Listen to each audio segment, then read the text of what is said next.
Welcome back to hashtag WFH. Our next guest is Jeffrey Kofman. He's the CEO and founder of Trint. This is a platform that uses artificial intelligence to transcribe what people are saying in audio or video files. Jeffrey's an award-winning journalist who knows all too well the frustrations of having to transcribe long files. Jeffrey, thanks so much for joining us. Walk us through how the Trint AI system works and how it compares to some of your competitors out there on the market. So this really comes out of my 30-year career as a broadcast journalist with American and Canadian network TV. One of the things that I disliked most about being a reporter was having to transcribe conversations like this so that I could write my stories to find the quote or the soundbite.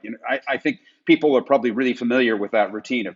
And the solution that we came up with, and we were really the first to do this, was to marry a text editor like Word with an audio video player and take that machine generated transcript, glue it to the source audio word for word so you could search it, verify it, correct it if necessary, and very quickly have transcripts that you could trust. And what separates us from competitors is that we have a complete enterprise solution that deploys across enterprises, that allows people to collaborate, that allows people that engages people with a customer success program, allows companies to monitor usage, and really importantly, we have military-grade data security protection. That's something that customers need to know that they have. They need to know that we have done everything that is humanly possible to ensure that their data is protected.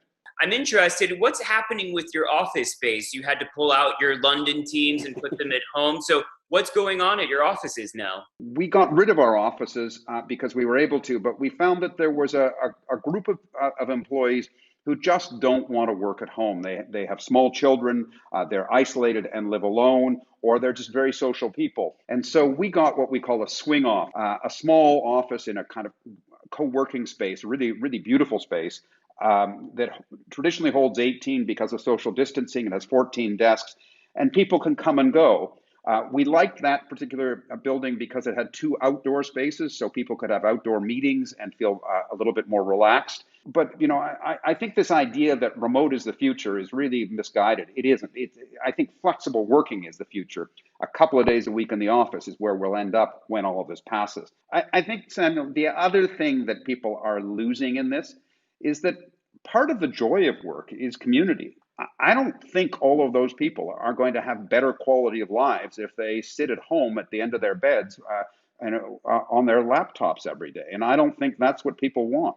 You've seen a surge in usage since work from home started, and as a result, you're on a hiring binge. So Jeff, I'm really curious, how do you onboard people when you don't have a full-fledged office, when people can't meet in person, at least in the first weeks or even maybe months when they join the company? How do you make them a part of the team then? I think the simplest answer is over-communicate. Don't put up walls. Make it easy for new starters to ask questions, feel part of the community.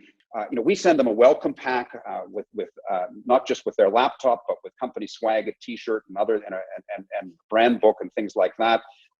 We want them to feel like this is a special day. We heavily program them in their first week.